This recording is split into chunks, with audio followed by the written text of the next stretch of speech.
உங்களுக்கு உண்டான பயம் உங்களை விட்டு விலகும். நீங்கள் தேவன் விரும்புகிற சபையாக, தேவனுடைய நடமாடும் ஆலயமாக, அவர் அழைத்து கொண்டு போக தகுதியுடைய சபையாக மாறுவீர்கள். நீங்கள் அப்படி மாறுவீர்கள் என்று நான் விசுவாசிக்கிறேன்.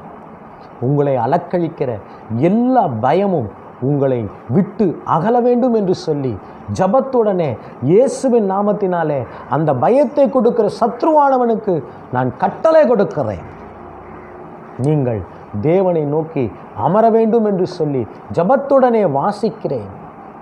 நீங்கள் தேவனை நோக்கி காத்திருக்க வேண்டும் என்று சொல்லி ஜபத்துடனே வாசிக்கிறேன்.